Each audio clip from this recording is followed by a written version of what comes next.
On our 10th anniversary, my girlfriend proposed to her first love. Staring at the message on my phone, I couldn't bring myself to believe it. I had to go ask her in person. But by a cruel twist of fate, I overheard her conversation with a friend. "Sincere has been chasing you for 10 years. Now you're suddenly proposing to Ethan? Aren't you afraid of breaking his heart? If I don't make a move now, Ethan's family will marry him off to someone else. I can't miss my chance. Besides, Sincere is a total doormat. If it weren't for his family's resources, I never would have stayed with him. I'll just give him a little attention later and he'll forgive me in a heartbeat." 10 years. I had asked her to marry me 99 times, and every time she'd refused for one reason or another. And now she was turning around to marry another man. I walked out, feeling empty, got into a taxi and made a call. "Dad, I'm ready to accept the marriage arrangement with the Davis family's youngest daughter." 1. Hearing my words, my father was silent for a long moment before letting out a soft sigh. "Son, you've been through too much these past few years." He didn't ask why I'd had a sudden change of heart. His voice was filled with nothing but sympathy for me. I hadn't felt a thing when I heard Scarlett Jones's cruel words. But now my eyes suddenly welled up. "It's okay, Dad. Everyone has to go through things to grow up." I forced myself to sound calm, but the tremor in my voice betrayed the storm raging inside me. 10 years together. Almost everyone who knew Scarlett and me believed we would end up together. But I never imagined that my decade of waiting would end with the news of her proposing to someone else. My 10 years of devotion had become a joke. "Son, you need to think this through. Marriage isn't a game. Once you're married, it'll be too late for regrets." Before I could speak, my father rushed to continue, as if worried I would back out. "Victoria Davis is a good girl, and your families are well matched. But you young people need time to build a connection. Marriage is a lifelong commitment." I was silent for a moment, then mumbled an affirmation and hung up. The scenery outside the window blurred and receded. For a fleeting moment, I wished it could keep going back. Back 10 years to the first time I met Scarlett. If I could do it all over again, I wouldn't waste so many years. Yesterday was our 10th anniversary. We had plans for dinner. I arrived early, having meticulously prepared a marriage proposal, but I waited until the restaurant closed and she never showed up. Instead, what I got was a photo announcement. Scarlett was in another man's arms, locked in a passionate kiss. It was sent by that guy, Ethan Miller. He also sent me a video. In it, Scarlett, wearing a wedding dress and holding a diamond ring and a bouquet, emotionally asked Ethan if he would marry her. The video wasn't fake. The love in her eyes was undeniably real. I desperately wanted to ask her, what did our 10 years mean? I had no idea how I would explain this to our friends and family. For 10 years, I had constantly bragged to everyone about my unshakable love with Scarlett. But in the end, I was the only one in this love story who turned out to be a complete fool. It was all just a game of manipulation to her. From her conversation with her friend, I learned that she had only loved me to use my family's resources to build her career. Now that her company was on solid ground, I was no longer useful. That's why she could propose to another man without a second thought. 2. When I got home, I planned to pack my things and prepare to leave. But as soon as I opened the door, I found Scarlett sitting calmly on the living room sofa. Seeing me, she strode over, a small gift bag in her hand. "Husband, you're back. I'm so sorry about yesterday. I was just so busy I couldn't make our date. Look, I even got you a gift." As she got closer, I caught the faint, acrid scent of tobacco on her, and it made my stomach turn. She always hated the smell of smoke, so she'd forced me to quit when we first got together. It seemed she was willing to lower her standards and change her principles for someone else, just not for me. In the past, if she had acted this cute and apologetic, I would have softened immediately and forgiven her without hesitation. But now, I just stared at her blankly, motionless. Scarlett's expression stiffened, but she patiently moved to hug me. I gently pushed her away. Ignoring her surprised gaze, I walked into the bedroom to continue packing. Scarlett followed, throwing the bedroom door open. "Are you serious? I already apologized. What more do you want?" Her eyes landed on the suitcase, and her brow furrowed. "What are you doing packing a suitcase?" I didn't say a word, just kept silently packing. A flicker of panic crossed her face. She seemed at a loss, and her tone became flustered. "Husband, what are you doing?" She closed my suitcase and stared straight into my eyes as if trying to read something there, but all she found was a dead calm. "It's nothing, just tidying up a bit," I answered evasively. "Really?" she asked, doubtful. "Yes." Scarlett breathed a sigh of relief, her suspicion gone. "You can just have the housekeeping service do this. Why are you doing it yourself?" I was bored. "Stop packing. I'll book a restaurant and we can go out for dinner later. We'll make up for our anniversary." She left without waiting for an answer. She was trying so hard, clearly worried I had figured something out. I showed no reaction, but a tiny, foolish part of me held onto a sliver of hope. Just as I put down my half-packed suitcase and was about to change, I saw her face flush with anxiety as she rushed toward the door. "Where are you going?" "Something urgent came up at the office," she said without turning back. "We'll have dinner another time." Before I could reply, the door slammed shut. She left in such a hurry. She even left her phone on the table. I walked over and glanced at the chat history on the screen, letting out a self-mocking laugh. That man Ethan said he wasn't feeling well. He asked if she could come keep him company. No wonder she was so worried. Letting go of my last hope, I quickly finished packing and left the place I had called home for 10 years. 3. I am the only son of the Smith family. From a young age, I was groomed to be the heir to the family business, and my parents poured all their love into me. Scarlett, on the other hand, was the daughter of our family's maid. My health was poor as a child, and my parents, worried something might happen to me, rarely let me leave the house except for school. As a result, I had almost no friends. One day I saw a group of kids playing ball outside our gate. A child's natural instinct made me open the villa door, wanting to join them, but I underestimated the cruelty of people. Because I looked frail as a child, the other boys made it a reason to mock me. They called me a girl and tried to pull off my clothes to check. I struggled, and they immediately started hitting and kicking me. At that critical moment, Scarlett appeared with a broom, chasing them away like a little tiger. "Stick with me from now on, and I'll protect you." She was boisterous and acted more like a boy. Our personalities were complete opposites.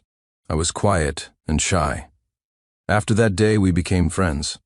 Every day, when the adults weren't around, she would sneak into my room to bring me snacks and play with me. Later, I even begged my father to use his connections to get us into the same class, from elementary school all the way through high school. In school, when other girls confessed their feelings to me, she would get so angry she wouldn't speak to me for days. I had to coax her for a long time before she'd cheer up.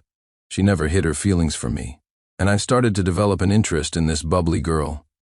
I thought we would walk this path together, all the way to the wedding altar, until someone else appeared, and everything began to change. Ethan Miller was a transfer student. Like Scarlett, he came from a poor family with no powerful connections. My impression of him was that he was hardworking and had a sunny, cheerful personality. It seemed nothing could ever make him sad. At first, I had a decent impression of him. After all, a cheerful person who did well in school was always popular. He would even approach me to discuss schoolwork. But then I noticed he started spending more and more time with Scarlett, and in my conversations with her, Ethan's name came up with increasing frequency. Gradually, I felt like I was becoming the outsider. Whenever I tried to join their conversations, the atmosphere would inexplicably turn cold. It was as if they had a silent agreement to ignore me. I felt uneasy, but I didn't interfere too much. I believed that Scarlett would eventually realize who the better choice was. But one day, Sincere came to find me to discuss a problem, as usual. Scarlett wasn't there at the time, and I had no interest in talking to him. But to my surprise, he suddenly bumped into me, then fell to the floor, clutching his leg and wailing. I was confused until I saw Scarlett standing at the classroom door. Then it all made sense. "Sincere, what do you think you're doing?" She rushed over, helped Ethan up, and glared at me with hostility. "Sincere, I was so wrong about you. You just look down on us poor kids because you're a rich kid, don't you? Not everyone is as lucky as you, born with a silver spoon in your mouth." It was the first time she hadn't called me brother. She used my full name, all because of one person's arrival. Not long after that incident, she moved out of the Smith family home on her own accord. I guess she didn't want Ethan to get the wrong idea.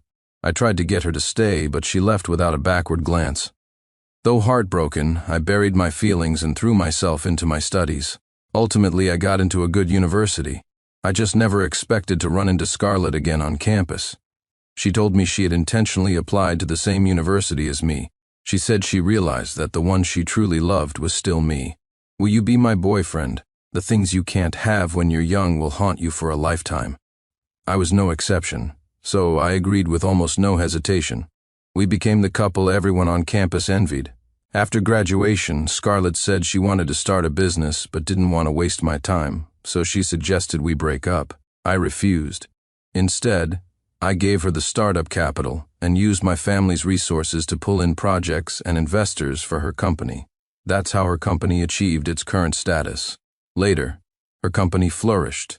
Just when I thought everything was getting better, Ethan came back. After 10 years together, I didn't think she would abandon me. But what I saw with my own eyes and heard with my own ears would no longer allow me to deceive myself. Scarlett, since you don't love me, I'll let you go. 4. I dragged my suitcase and returned home alone. For Scarlett's sake, I had once had a major falling out with my family. My father despised a girl who had abandoned me once before. He always said Scarlett was deeply manipulative and warned me to stay away from her. But I was so head over heels in love with her back then, how could I have listened? When I pushed open the door, my father and my aunt were overjoyed to see me. "Cousin, you're back?" A graceful young woman threw herself into my arms. It was my aunt's daughter, Vivian Smith. I gently stroked her head and remarked, "You've grown so much." She swatted my hand away and stuck out her tongue. "What? Got dumped and now you're looking for an ego boost from me? I told you not to trust that woman, but you wouldn't listen. You've learned your lesson now, haven't you?" My Aunt Helen rushed over and pinched her ear. "If you don't have anything nice to say, don't say anything at all. Ow, ow, that hurts seeing this familiar warm scene." I finally started to relax. At the dinner table, my father put food in my bowl while reminding me, "You're about to marry into the Davis family. I happen to have a joint project with the Davis Group, so I'm putting you in charge. Go to the office tomorrow and get familiar with the details." "Okay." I nodded in agreement. Beside me, Vivian kept piling food onto my plate. "Here, eat more. You're built like a weakling, cousin." The next day, as soon as I arrived at the office, my assistant brought the Davis Group project proposal and related documents to my office. As I was reviewing the materials, I heard a commotion outside. "What's going on with this project? If we keep this partnership going, we're going to become a charity, even if Scarlett's boss is close with the young master. We can't keep losing money, can we?" Hearing this, I couldn't sit still. I opened the door and walked out. "What's the matter?" The speaker was the project manager. He looked troubled. "Mr. Smith, this partnership with Scarlett's company has no real profit margin. In some areas, we're even taking a loss. You see?" I picked up the file and finally understood. My father had been secretly subsidizing Scarlett's company all along. He was doing it to help me out. I took a deep breath and threw the file straight into the trash can.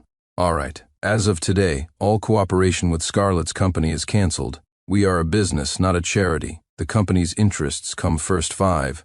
The project manager was overjoyed and hurried off to give the orders. After a busy day, I decided to treat myself. I went to a newly opened barbecue restaurant downstairs. The moment I walked in, I saw 2 familiar figures. Cursing my bad luck under my breath, I was about to turn and leave when Ethan's surprised voice called out from behind me. "Sincere? What a coincidence, are you here to eat too?" I sighed, turned around, and met their gazes. My eyes lingered on Scarlett. She used to hate eating at these trendy, online famous places. She thought they were all for show and that the food was unsanitary. She didn't have the life of a princess, but she certainly had the attitude. Now, it seemed she didn't dislike them. It just depended on who she was with. Seeing me, Scarlett's expression froze for a second, and she quickly let go of Ethan's hand. "Dee, don't get the wrong idea. Ethan just got out of the hospital and wanted to eat something nice. He's not familiar with the area, so I came with him." Ethan, however, was very enthusiastic. He pulled out a chair and waved me over. "You haven't eaten yet, have you, Sincere? Why don't you join us?" Before I could answer, he had already asked the waiter to add a set of utensils for me. I hesitated for a moment, then smiled and sat down without ceremony. Scarlett diligently prepared a dipping sauce for me. But looking at the bowl full of chili peppers, I couldn't help but frown. I have a sensitive stomach and have never been able to handle anything too spicy or stimulating. "You still remember I love spicy food." "You're the best, Scarlett." Ethan playfully pinched Scarlett's nose. Scarlett blushed, looking proud. "Of course I remember everything you like." Ethan touched, pulled her into an embrace. Watching this scene unfold, I remained expressionless, feeling nothing but disgust. The tenderness Scarlett showed Ethan was something I had never experienced. Just then, Scarlett got up to go to the restroom. As I was slowly grilling some meat, Ethan suddenly spoke. "See that, Sincere? All I have to do is snap my fingers and Scarlett comes running. I'd advise you to give up sooner rather than later." I found it laughable. "What, is being the other man something to be proud of? You're saying it so loudly, aren't you embarrassed?" His face changed. Just as he was about to argue, a commotion erupted at a table behind us. 2 tables of drunk men, having taken a dislike to each other, started a physical fight. One of the men picked up a scorching hot charcoal grill from his table and hurled it in our direction. My first instinct was to dodge, but Ethan, who was next to me, suddenly grabbed me. I could only watch as the grill crashed into me. The searing charcoal instantly burned my skin, the intense pain nearly causing me to pass out on the spot. Seeing what happened, the other patrons, afraid of getting involved, fled in a panic. I pulled out my phone and, enduring the pain, called for an ambulance. "What happened?" Scarlett returned. Seeing us, her face paled and she rushed over. "Are you okay? Is it serious?" A flicker of warmth stirred in my heart. I was about to shake my head, but she ran right past me, grabbing Ethan's hand, which had a small burn, her face filled with distress. I couldn't help but laugh at myself. After all this, what was I still hoping for? I struggled to my feet. My body swayed, and I accidentally bumped into a nearby table, making a noise. Scarlett turned and saw my miserable state. Her expression turned a little awkward. Are you okay?" Before I could answer, she quickly started making excuses for her behavior. I was just so worried I didn't notice you for a moment, so..." I shook my head and gave a small, bitter laugh. The girl who once said she would love me forever, who swore to protect me, was finally dead in my memory. Seeing that I wasn't speaking, Scarlett changed the subject. "Why did you suddenly go home? You didn't even tell me. Are you all right? Should I take you to the hospital?" I shook my head. No need. His injury seems much more serious than mine. Hearing the sirens outside, I forced my body to move and walked out. Luckily, the wound wasn't deep, just a severe burn. After getting it treated, I called my father and told him I'd be staying somewhere else for a while. I didn't want him to worry or get angry on my behalf again. Once my injury had healed a bit, I headed to the Davis group to discuss the project details. As soon as I arrived, the receptionist seemed to recognize me and led me directly to an office. "Please wait here, Mr. Smith. Ms. Davis is in a meeting. Make yourself comfortable." I picked up a teacup and started looking over the contract details on my own. "So, you're the one I'm supposed to marry?" 6. A cool, clear voice sounded from above me. I looked up to see a woman with a stunningly beautiful face but an exceptionally cold demeanor standing before me. "You're Victoria Davis?" "I am." She nodded, her attitude still detached. I frowned slightly but didn't dwell on it, simply handing her the contract. "Take a look at this. See if there are any issues that need to be addressed." To my surprise, Victoria took the contract and, without even looking at it, signed her name. I felt compelled to remind her. "Aren't you going to look at the details? There's no need." Her tone was flat, as if she were discussing something trivial. "We'll be family soon anyway. We'll rise and fall together. I trust you won't do anything to hurt us both." She had a point. After signing the contract, she added me on a messaging app to make it easier to discuss the wedding plans. "I'm free this afternoon. We should go get the marriage license." Standing outside the city hall, holding the red marriage certificate, I felt a sense of unreality. The one thing I had always longed for, I had obtained it just like that. Even though it wasn't with Scarlett, it still felt surreal. Checking the time, I took the initiative. "Do you want to go try on wedding dresses?" Victoria blinked, and a rare smile touched her cool features. "Okay, but I don't know if I had bad luck that day. But I ran into Scarlett and Ethan again. They were also trying on wedding dresses. When I walked in, the two were wrapped in a passionate embrace, kissing deeply, completely ignoring the embarrassed sales associates nearby. I cleared my throat loudly, interrupting them. Seeing me, Ethan wrapped his arm possessively around Scarlett's waist, a smug grin on his face. "Sorry about that, Sincere. Scarlett and I are together now. My family was forcing me into an arranged marriage, and Scarlett couldn't bear to lose me, so she stepped up. I'm sure you understand, right?" I couldn't be bothered to respond. I took Victoria's hand and started browsing for a dress I liked. Seeing our joined hands, Scarlett first froze, then broke free from Ethan's grasp. She stormed up to me, pointed a finger at Victoria's nose, and said sharply, "Sincere, who is this woman?" Did you hire an actress just to spite me? I slapped her hand away, my voice cold. Who she is has nothing to do with you, and congratulations on your wedding. But please, don't invite me. I won't be coming. Just then Victoria handed me a suit. I think this would suit you. Want to try it on? I was about to nod when Ethan started with his snide remarks. Scarlett, I really like that suit too. Oh well, I come from a humble background. I don't have the right to compete with someone like Sincere. Scarlett immediately defended him, her face full of adoration. Don't say that you are worthy, remember. You deserve all the best things in this world. If you want something, I'll get it for you. I couldn't help but shake my head and scoff. A truly perfect match. I ignored them and prepared to try on the suit. But Scarlett suddenly grabbed my arm. Sincere, didn't you hear Ethan say he likes this suit? Just give it to him. Your family is rich, you can just have another one custom made. Why should I give it to him? Who does he think he is? I shook her arm off, my voice turning to ice. Scarlett, don't you forget who gave you unconditional trust and support for the last 10 years to build you into who you are today. You can be careless with my feelings, but you don't get to trample all over them. I am a person, not your dog. Scarlett was stunned, as if she never expected me to speak to her like that. Beside her, Ethan looked a little guilty and quickly tugged on her sleeve. Let it go, Scarlett. Since he got it first, we shouldn't take it. I can just pick something else. But Scarlett paid him no mind, staring at me with eyes full of disappointment. Sincere, you are being completely unreasonable. You're the young master of the Smith family. You can have anything you want with a snap of your fingers. But Ethan, he only has me. I raised an eyebrow. Why are you telling me this? What does it have to do with me? Before she could continue, I turned away. I need to help my wife choose her wedding dress. I don't have time to waste on you two. Do as you please. 7. When Victoria walked out of the dressing room, my breath caught.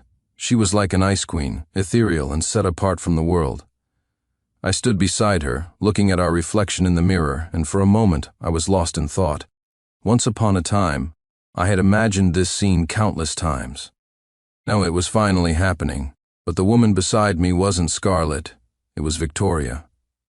Do I look good? Victoria asked softly, a hint of hope in her eyes. You're beautiful. I gently gave her a hug. Outside the door, Scarlett gave us a complicated look before turning and walking away. I didn't care in the slightest. Over the next few days, I noticed that Victoria was taking our wedding preparations very seriously. Before making any decision, she would always ask for my opinion. She even chose the wedding venue and arranged the details according to my preferences. Time flew by. On the day of the wedding, I stood in my tuxedo, looking at myself in the mirror, and felt a surprising wave of nervousness. Everything that had happened recently felt so surreal. It all happened so fast, like a dream.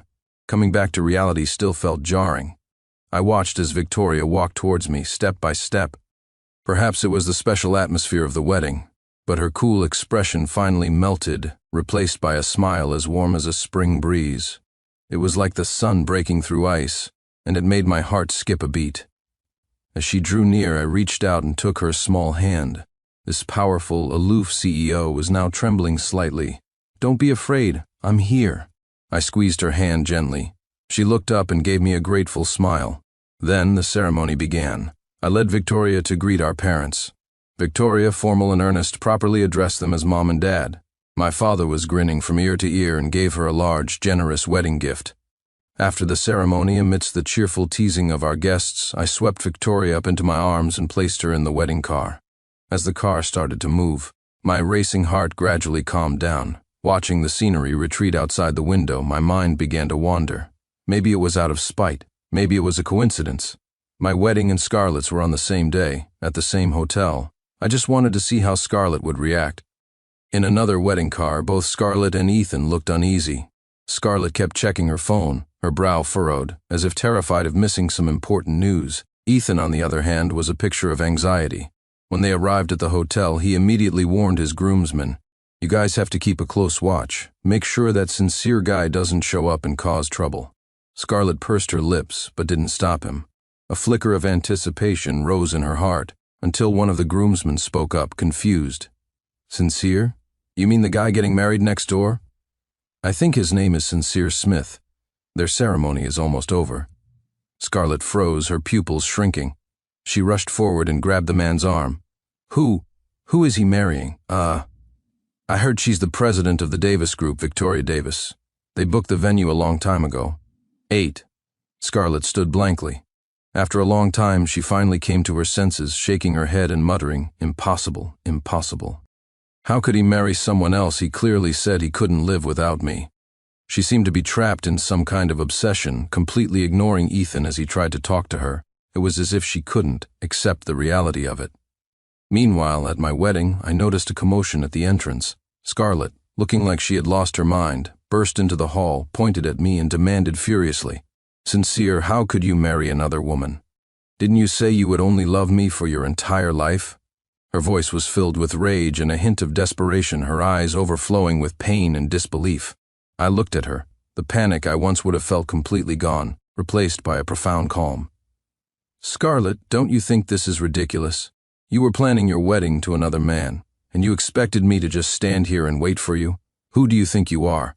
My tone was calm and distant. I realized that once the love was gone, I could say these words of disappointment and finality with such ease. Scarlett became hysterical. "I told you, I was just helping him out afterwards. I was going to come back to you. We could still have gotten married. Why couldn't you just wait for me?"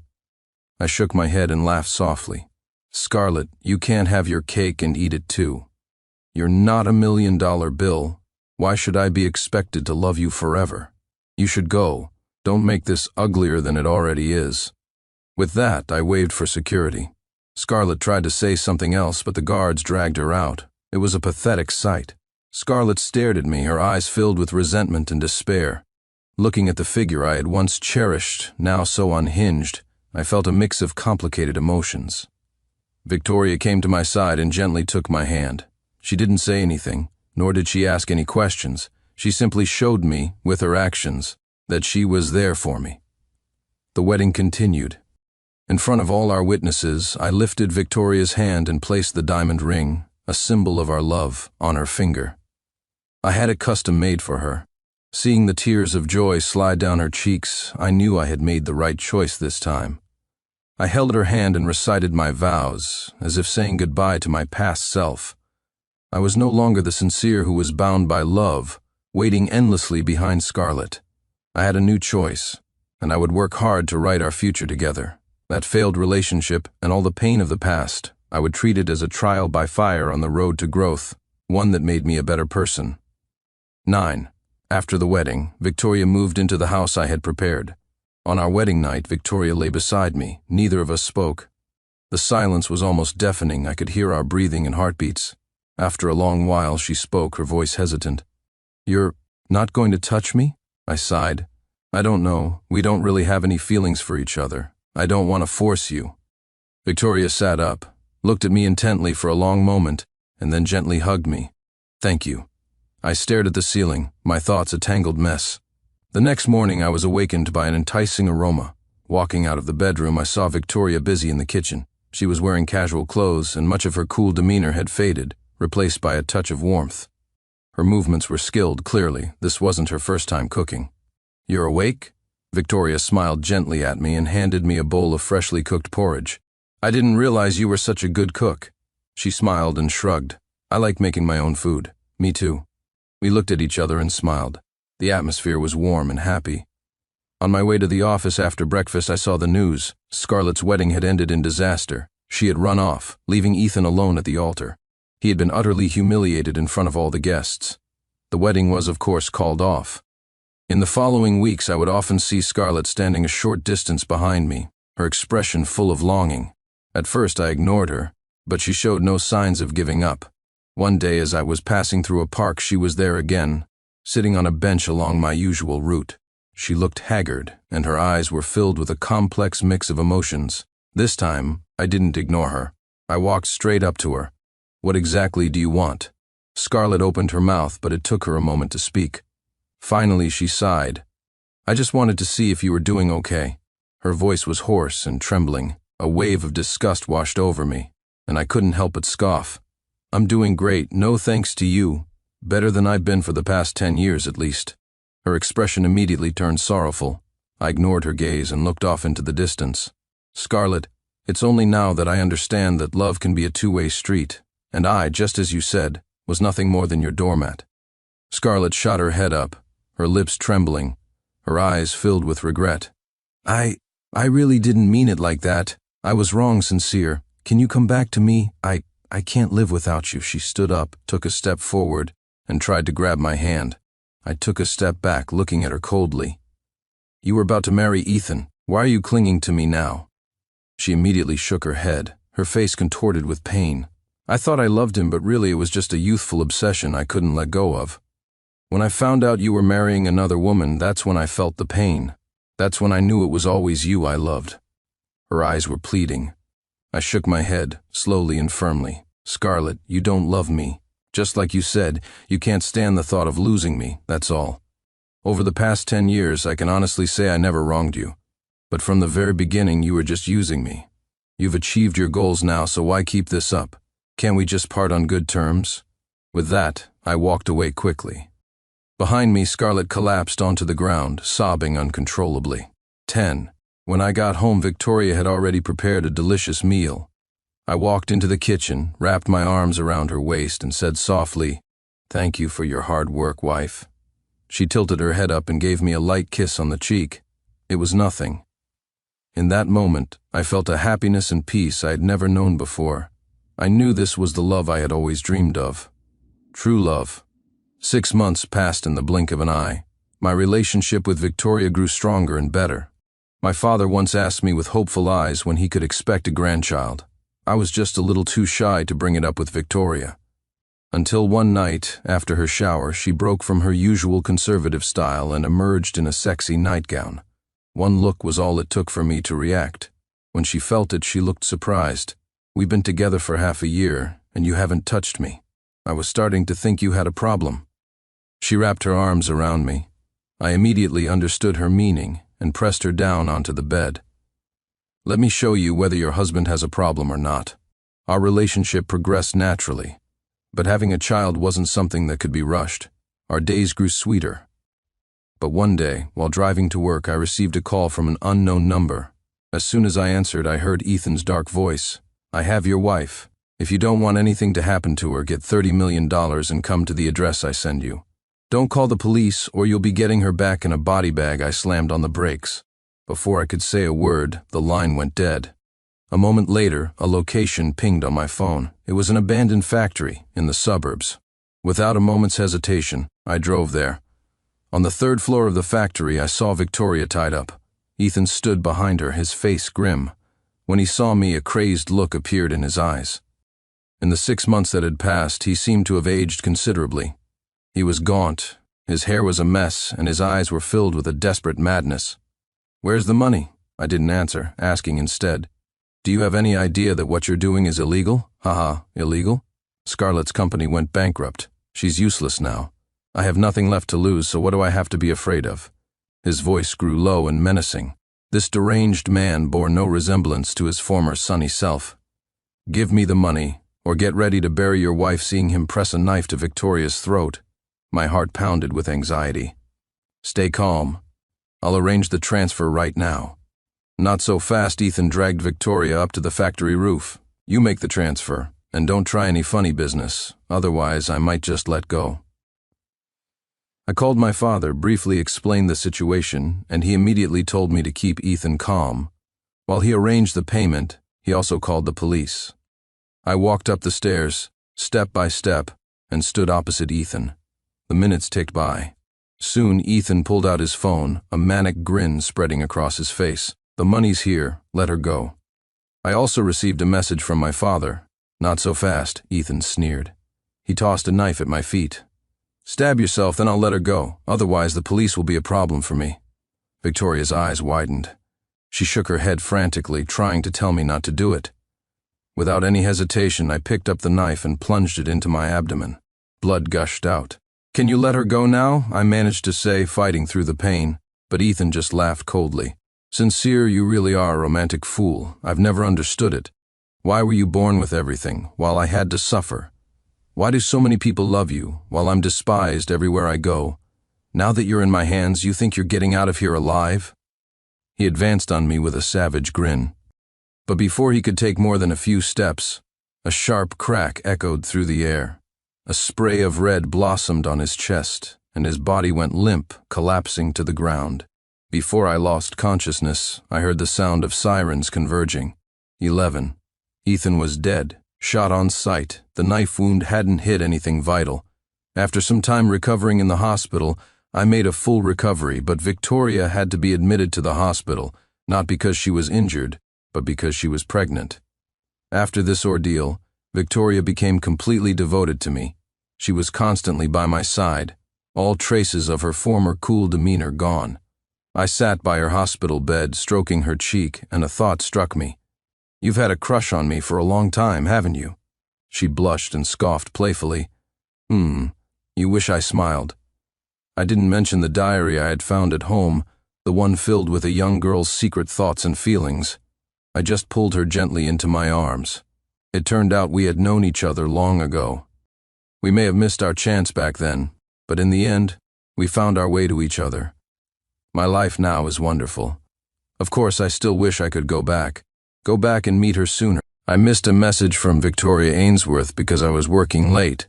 The next second, she stormed into my office and, in front of all my colleagues, slapped the divorce papers on my face. "Let's get a divorce. I'm done with you. Sign it now. Ethan Jones is sick, and I need to go to the hospital to take care of him." This was the 99th time Victoria had demanded a divorce from me for Ethan's sake. This time, I was in too much pain to respond immediately. However, a series of comments suddenly appeared before my eyes. "Sincere, why aren't you trying to win her back? Victoria loves you, she just doesn't know how to express it. She doesn't love Ethan at all. Every time she gets close to him and asks for a divorce, it's just to make you jealous. Victoria is only acting like this because she's angry you didn't reply to her message. Just comfort her a little, and it'll be fine." My heart sank. So, Victoria actually loved me? But this kind of love, the kind I couldn't feel, I didn't want it anymore. I took the divorce papers. Fine. Let's get a divorce. 1. Seeing this, Victoria froze on the spot. She never imagined that I, who had always been so subservient, would actually agree to a divorce. This time she screamed at me, in a rage. "Sincere Smith, you'd better not regret this. I'm going to the hospital to take care of Ethan. Don't you dare bother me with that." Victoria slammed the door and left. Just then, another series of comments appeared before my eyes. "Sincere, she's just putting on a brave face. Go after her. If she really didn't want you to bother her, why would she tell you she was going to the hospital? Hurry up and win her back." But this time, I was truly tired. I didn't want to win her back anymore. I wearily got up only to be met by a barrage of taunts from the office gossips. "Sincere, your wife is cheating on you so openly, and you can still put up with it for this long? You're a brave warrior. Aren't you New York's one lapdog? You'll definitely forgive her and go right back to being her doormat, won't you?" A pang of pain shot through my heart. Victoria was always like this, humiliating me in public without a second thought for the consequences. I went home and packed all of my things, but the comments appeared again. "Sincere, don't leave. Victoria really loves you, and that safe is the ironclad proof of her love. The password is even your birthday." My heart skipped a beat. That safe. Victoria never let me open it. Once I tried to open it secretly, but she caught me. She was so furious she dragged me straight to City Hall and filed for divorce. As pathetic as a dog, I knelt on the courthouse steps, begging for her forgiveness until she finally withdrew the application. After that, I never dared to go near that safe again. I had even assumed it was filled with her memories of Ethan Jones. But they were saying the safe held ironclad proof of her love for me. I entered my birthday as the password, and the safe opened. Inside, it was filled with photos of me, candid shots, my graduation photos, vacation pictures, photos from my first day at work. She had captured every important moment of my life. On the desk were magazines I had once recommended to her. She had claimed they were ugly to my face, but behind my back she had bought every single issue. Next to them was a thick diary filled with entries detailing every moment she had loved me. I stared in disbelief, reading it over and over as tears uncontrollably blurred the ink. Victoria, so you loved me that much. Then what was all that cold violence? What was your ambiguous relationship with Ethan? The comments continued to defend her. Victoria is just too insecure. She pushes you away again and again just to test your feelings. Sincere, hurry up and comfort her. She's still at the hospital waiting for you to win her back. If you don't go, you'll break her heart. But this time, I didn't want to comfort her anymore. I finished packing my luggage, planning to leave the next day. When I woke up, I found Victoria sitting by my bed. Her eyes were red, and she stared at me with displeasure. Clearly, she was very unhappy that I hadn't come to get her last night. She ignored me and began changing her clothes, nonchalantly revealing a cluster of fresh hickeys on her collarbone and chest. Although she was only doing this to make me jealous, my heart still clenched in pain at the sight. Seeing my reaction, she was satisfied. A faint smirk touched her lips before she immediately put her icy mask back on. Sincere, don't think this will soften my heart. This time, I'm determined to divorce you. I absolutely will not withdraw the divorce application this time. As soon as the waiting period is over, I'm getting that divorce certificate. There it was again. Every time she threatened me with divorce, it was the same old lines. But every time before, I had been terrified she was serious, debasing myself to the point of dust. Kneeling, begging, writing apology letters that had been my life for 10 years. I stood up. Victoria shot me a smug look, assuming I would start begging again like always. But instead, I picked up my suitcase, ready to leave. She stared at me in disbelief, her voice trembling. Sincere, what is the meaning of this? I looked at her calmly. Victoria, I agree this time. Let's get a divorce. Victoria stared at me, shocked. But then a thought seemed to occur to her, and she snorted coldly. Sincere, have you forgotten the last time you ran away from home? You couldn't even last a day before you came back crying and begging for my forgiveness. What, running away again? How long will you last this time? A day or 3? Don't come crawling back to me like a dog again. I ignored her and left without looking back. This time I held my ground. For a whole week, I didn't go to her. Even when she let Ethan provoke me, sending me pictures of their lovey-dovey life together just like before, I didn't go to her. The comments couldn't stand it and started advising me. Sincere, do you have any idea that Victoria is going crazy missing you? She's been drinking so much she has a bleeding ulcer. She really hates Ethan. She's only being affectionate with him to make you jealous.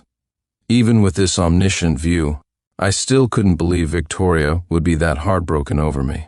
I remember the day of the university's anniversary celebration. Victoria, as the freshman representative, gave a speech. She was so radiant that even the spotlights seemed like mere accessories. I fell for her at first sight and mustered the courage to give her a love letter. But she read my heartfelt words aloud in public, letting our classmates laugh at me.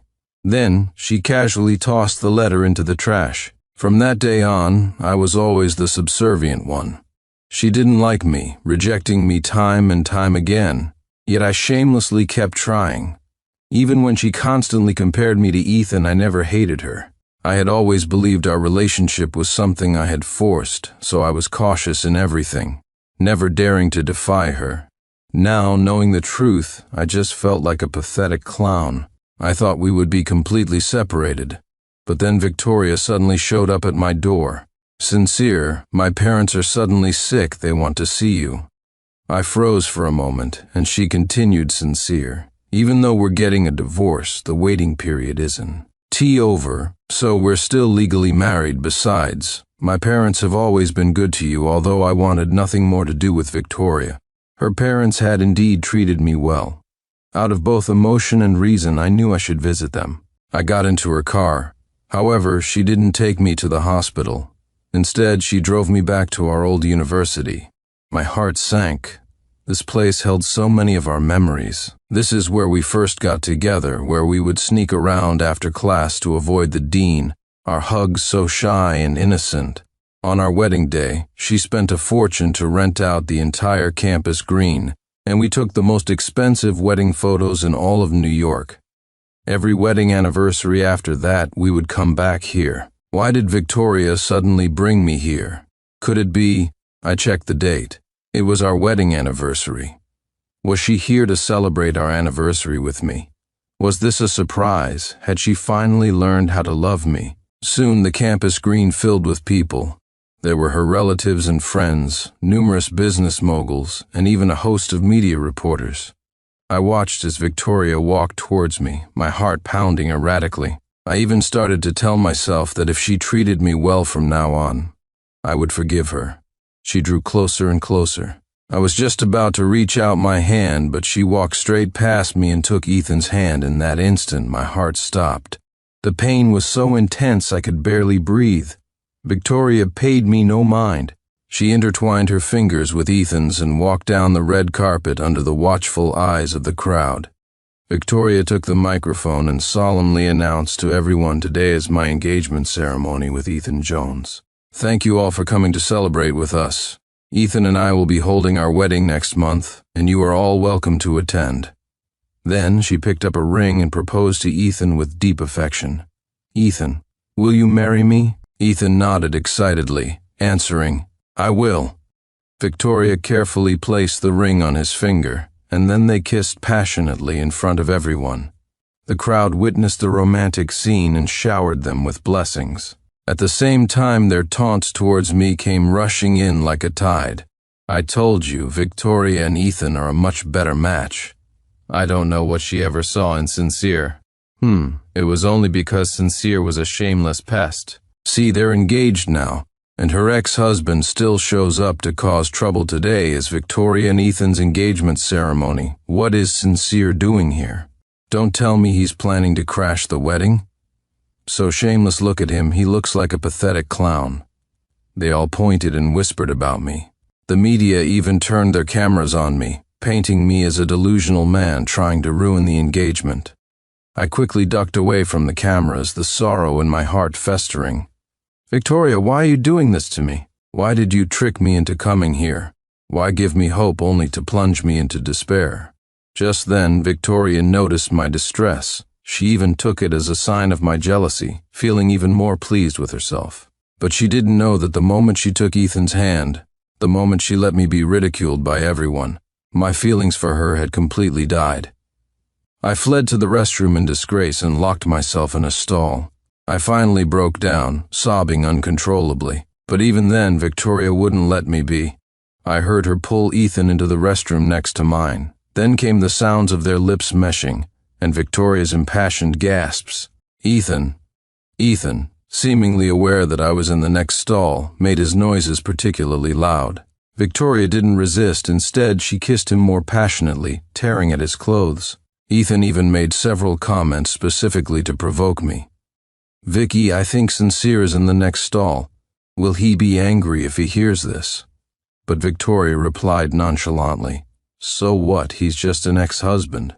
I must have been blind to have ever fallen for him. My heart belongs only to you, don't mind him, Ethan gasped excitedly. Vicky, you're so good to me. I couldn't take it anymore and coughed up a mouthful of blood, but when they heard me retching, not only did they not stop, they became even more intense. I stumbled out of the restroom and ran. I don't know how far I ran before I collapsed. I knew she was doing it on purpose. She wanted to make me jealous, to make me come back to her like before, to beg her humbly to take me back. But now, all I felt was regret. I hated myself. Why did I always give her the opportunity to hurt me? If I tried to win her back again, I would deserve everything I got after crying for what felt like an eternity. I finally came to my senses and prepared to leave. Just then, Ethan suddenly appeared. He stared at me triumphantly and smiled. Sincere, why are you hiding here crying all alone? Heartbroken? He bent down, deliberately showing off the hickeys on his body, and whispered in my ear, Sincere, do you know how fiercely Victoria was kissing me just now? I glared at him with hatred, not understanding why he had to come and provoke me. I was about to leave, but he grabbed my wrist tightly. Sincere, guess how Victoria will punish you if I get hurt. Then he threw himself backward, tumbling heavily down the stairs. I was horrified. Before I could even process what had happened, Victoria appeared and shoved me aside. She cradled Ethan in her arms and glared at me furiously. "Did you push him down?" I shook my head frantically. "It wasn't me. He threw himself down on purpose. He's trying to frame me." But Ethan cried out in pain, insisting that I was the one who pushed him. "Victoria, it was him who pushed me. Because you're going to marry me, he resented it and wanted to kill me." I was about to argue further, but was cut off by a sharp slap from Victoria. "Enough, who else could it be but you? You're jealous of me and Ethan, so you tried to kill him. I know today is the last day of the waiting period, and you don't want to divorce me. You're jealous, but I never thought you could be so vicious. If anything happens to Ethan, I will never forgive you then." She ordered her sycophants make him kneel on the field for 8 full hours. I clutched my face, staring at her in disbelief. "Victoria, are you insane?" It's 104 degrees outside, however. I was dragged away by the sycophants and forced onto the rubber track of the sports field. Instantly, my knees blistered from the heat, and I began to show symptoms of heat stroke. "Victoria, I told you it wasn't me. Why don't you check the security cameras? Why won't you believe me? Tell them to let me go. My legs are giving out." I struggled ceaselessly, but not only did Victoria not let me go, she ordered the sycophants to use more force. "It's just 104 degrees. What's the big deal? I think you're just being dramatic. Stop bothering me. I'm going to buy medicine for Ethan. I know you don't want to divorce me. If you kneel for 8 hours, I might consider withdrawing the divorce application." I watched helplessly as Victoria walked further and further away. I desperately called out for help to the people on the field. My clothes were soaked with sweat from the fever, and I felt dizzy and faint. Just then, the comments flashed before my eyes again. On the surface, Victoria is furious, but deep down she's thrilled because she thinks Sincere is jealous. Actually, Victoria doesn't have the heart to punish Sincere. Nothing happened between her and Ethan. It was all an act to provoke him. But she has to see the act through, so Sincere has to suffer a little. Seeing these comments, I started to wonder if this was all a hallucination. Does Victoria really love me? If she truly loved me, how could she punish me in such a cruel way? I couldn't stop vomiting. Every breath was agony.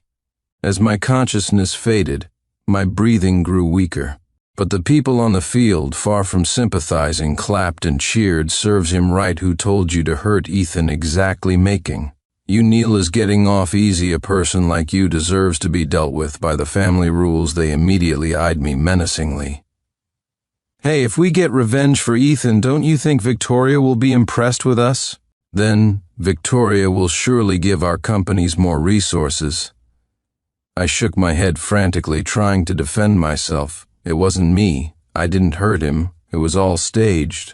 "By Ethan, you have no right to do this to me. I'm going to call the police and let them find out the truth." However, I was held down, unable to move. Before I could finish, a whip soaked in salt water landed on my body. I screamed, the pain stealing my breath, but they paid me no mind and brought down the whip a second time. The pain was excruciating.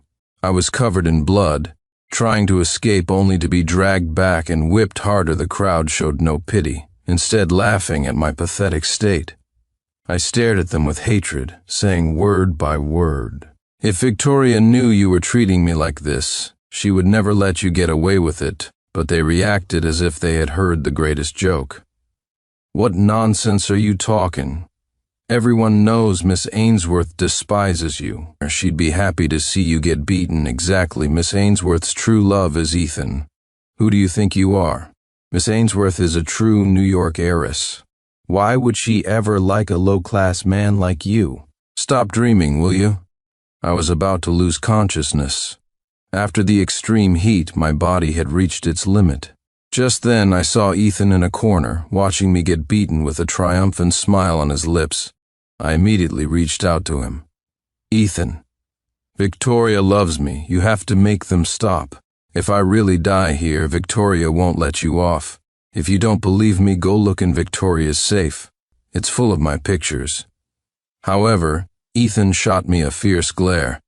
How could Victoria possibly love you sincere? Has the beating driven you mad? The crowd chimed in. He's been Victoria's lapdog for so long, he started to fantasize about being loved. Fantasize all you want, the one she loves is Ethan, not you in all of New York. Not a single person believed Victoria loved me. Victoria, do you see this? You fooled everyone. You succeeded. I lay in a pool of blood. I don't know how long passed before I was found by a security guard and sent for emergency treatment. The first thing I did when I woke up, enduring the pain, was to go to City Hall. Hello, today is the last day of the waiting period. I would like to finalize my divorce. After receiving the divorce certificate, I felt a sense of liberation I had never known before. I deactivated all my contact information, bought a ticket for the next flight, and left that place. Goodbye, Victoria. Meanwhile, Victoria returned after buying the medicine. However, she didn't see me. Only a pool of blood on the ground. Her heart suddenly stopped. She asked in disbelief, "Where is Sincere? Where did he go?"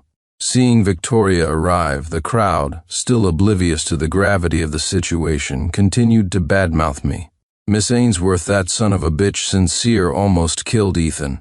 We taught him a lesson for you exactly. He hurt Mr. Jones so badly. Punishing him with the family rules was letting him off easy if it weren't for that meddling security guard who insisted on taking him to the hospital. We would have beaten him to death." They had expected Victoria to join them in condemning me for Ethan's sake.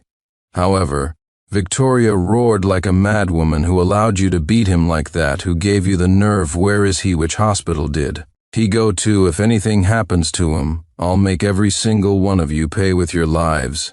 Everyone present was stunned. The people who were just cursing me moments ago didn't dare to breathe a word now. They all exchanged glances, silently urging Ethan to go and talk to Victoria. After all, Victoria loved Ethan so much she would surely listen to him. Besides, she was still holding the medicine she bought for Ethan. Ethan understood their cue. He stepped forward to embrace Victoria, intending to plead with her. However, Victoria didn't even look at him. Instead, she slapped him hard across the face. "Who do you think you are? If it wasn't to make Sincere angry, I would never have touched you. In my life, if anything happens to Sincere, I'll have your entire family killed." The bag of medicine slipped from Victoria's hand, revealing its contents. Besides the Band-Aids for Ethan, there was also a tube of burn cream, clearly bought for me. Blood trickled from the corner of Ethan's mouth. His mind went blank, and he fainted on the spot at that moment. They all panicked. They finally believed what I had said, but it was too late after all. The whip had been broken from use. The man it was used on surely couldn't have survived. Victoria went to the hospital but couldn't find any trace of me. She immediately sent people to investigate my whereabouts, only to discover that my last known location was City Hall. Her heart sank. She rushed over, only to be handed her copy of the divorce certificate. Victoria completely lost her mind. "What are you talking about? How could Sincere possibly divorce me? I don't believe it, Idan." I believe it. She took the divorce certificate and tore it to shreds. She walked out with empty eyes, her vision blurring. "Sincere? I don't believe it. I don't believe you would divorce me." But it was too late. No matter how much she refused to believe it, it was the truth. At that moment, Victoria's heart was filled with endless regret. Although Ethan had instigated it, she was the true perpetrator. If she hadn't treated me with such cold violence, if she hadn't repeatedly tried to divorce me, if she had just openly expressed her love for me, if she hadn't deliberately put on a show, hadn't proposed to Ethan, hadn't given him so much power, if she had only arrived a little sooner to protect me in her arms, would everything have been different? I fainted after boarding the plane. I was unconscious for 3 days. When I finally woke up, the pain from my wounds was excruciating, and Victoria was there, watching over me. Seeing me in this state, her heart ached. She took a painkiller and carefully fed it into my mouth. "Sincere, does it still hurt?" I used all my strength to push her away. "Victoria, what are you doing here? Get out. I never want to see you again." Victoria looked at me with wounded eyes, holding my hand and confessing frantically, "Sincere, I'm sorry, I truly know I was wrong. I was too insecure. I didn't dare to express my feelings, and I was afraid you would stop loving me. So I could only use those hurtful ways to test you. You always wanted to hear me say I love you, right? I'll say it now. I love you. It has always been you. Ethan was just a tool to make you angry. I'm serious this time. I will never threaten you with divorce again. I will never use those hurtful words to test you again. When Victoria said these words, not only was I stunned, but so were the sycophants waiting outside. Victoria had always been incredibly proud. No one had ever seen her so out of control. They had never heard her speak so softly. Not even to Ethan. They were completely panicked. They rushed in with expensive gifts and supplements, kneeling to beg for my forgiveness. Mr. Smith, we were foolish. We believed Ethan's lies and punished you. We deserve to die. We checked the security footage and found out it was all staged by Ethan. It had nothing to do with you. Mr. Smith, thank goodness you're all right, otherwise even death wouldn't be enough to atone for our sins. The same people who had insulted and whipped me were now kneeling like dogs, begging for my forgiveness. I looked at them. They all had wounds of varying sizes, the marks of a whipping. It must have been Victoria's doing. Victoria touched my face. Sincere, I'll let you deal with these people however you want, anything you wish. Please just don't ignore me, okay? I dodged her hand. I don't like to resort to private punishment. Hand them over to the police. They didn't dare to disobey, and immediately went to turn themselves in after all. Falling into the hands of the police was far better than falling into the hands of Victoria. But Victoria kept Ethan behind. Ethan, still thinking Victoria had feelings for him, eagerly approached her. Victoria, I knew it, you couldn't bear to part with me. However, before he could finish, Victoria ordered her men to drag him to the stairs and push him down hard. I will make you suffer double. The pain Sincere endured. Ethan stared at her in disbelief, begging for mercy. Victoria, how can you do this to me? You love me. How could you possibly love that waste of space? Sincere, what does he have that I don't? Look at me, I'm your husband. You even proposed to me. He flaunted the shiny ring in front of us. I closed my eyes, unable to look at him any longer, and Victoria, provoked by him, slapped him right across the face. Enough, I told you, you were just a tool. I never had any genuine feelings for you with that. She ordered her men to drag Ethan away immediately to be whipped. Ethan was still screaming, refusing to accept this reality. It was only when the whip landed on him, the pain tearing through him, and he saw Victoria busy taking care of me, that he finally accepted the truth with tears. Victoria begged me for forgiveness again and again. She even booked the 10 most expensive banquet halls in front of me, letting me choose whichever I wanted. Please, Sincere, just take a look. I want to marry you again, okay? But I refused to even look at her. Victoria's eyes reddened, and a tear fell onto my hand. Sincere, what will it take for you to forgive me? I stared at her and said coldly, Victoria, actually, I did forgive you once, a few days ago. I already knew your secret. I opened the safe, and I saw everything inside. I was determined to leave you, until you brought me to the university and made me think you wanted to celebrate our anniversary. I was truly going to forgive you then, but you took Ethan's hand and made me a laughingstock for everyone. That was the last time I would have forgiven you. You missed that chance, and you will never get another one. After I finished saying this calmly, I finally let go of all my attachments to Victoria. From now on, I would never feel sad for her again. Hearing this, the blood rushed to Victoria's head, and she almost fainted. She never imagined that I had known her secret all along, that I had forgiven her, that if only she had taken my hand and given me a wedding. But she didn't realize it, still focused on provoking me and making me jealous. She had brought this upon herself, missing her final chance. Victoria forced herself to hold me, repeatedly saying she was sorry. Sincere, please give me one more chance, okay? I really know I was wrong. If you're willing, I'll take you to get our marriage license right now this time, no prenup. I'll give you all my assets, my houses, my cars, everything. I swear I'll only have you from now on. Please, just give me one more chance. Then she took out that thick diary. You've already seen it, haven't you? Even so, she carefully turned the pages, forcing me to examine her love. Sincere, I actually started liking you a long time ago, 10 years ago, when you tirelessly stuck by my side. I acted annoyed on the surface, but deep down, I was so happy. Look, this was when you first ranked in the top 100 in our grade. I said I didn't care, but I actually looked at your rank before I even checked my own. And when you suddenly fainted at the sports meet, it was me who took you to the infirmary, but I never told you. Also, I have no interest in basketball. I joined the basketball club not because Ethan invited me, but because you were in it. And the chocolates you received on Valentine's Day, I made them by hand, but I didn't sign my name. I didn't dare to reveal my feelings. As she spoke, Victoria couldn't help but cry. I turned my face away, no longer looking at her. Victoria, please leave. But she stubbornly shook her head. I won't. I've loved you for 10 years. If I leave, I'll regret it for the rest of my life.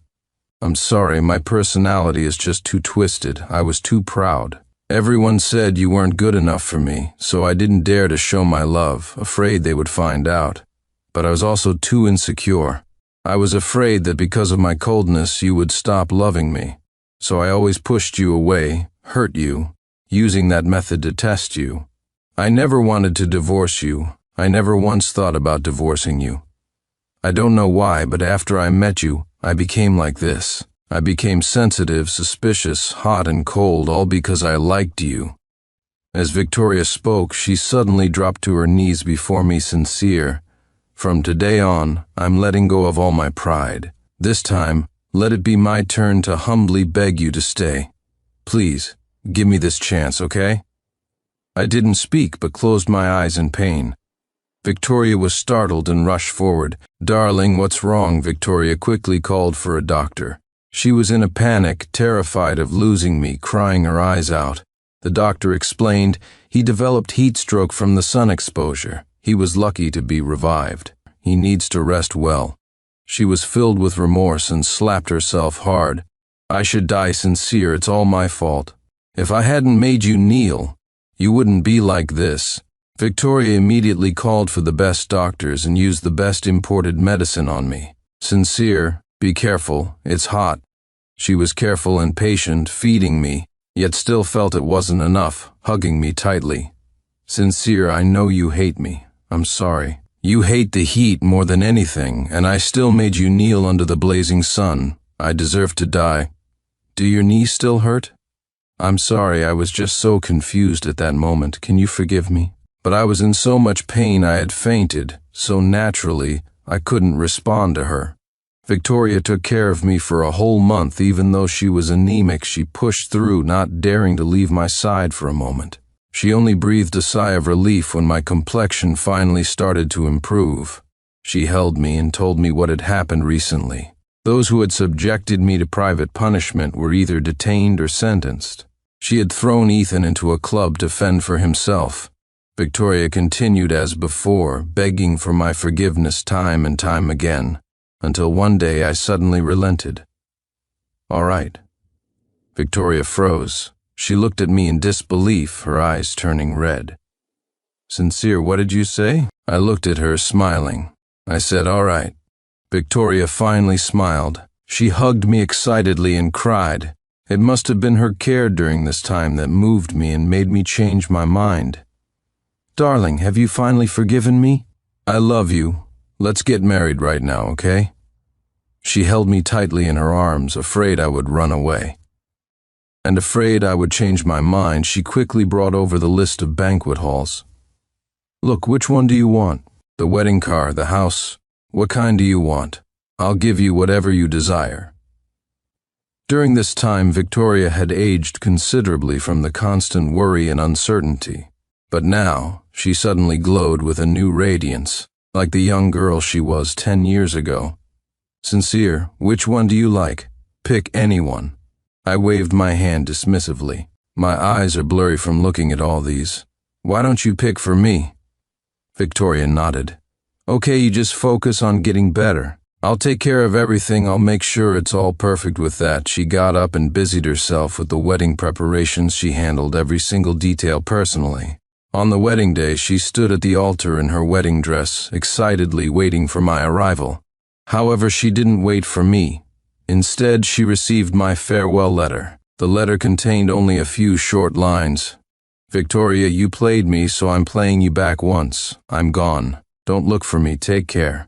When Victoria saw this, the shock was so great that she coughed up a mouthful of blood and fainted on the spot at that moment.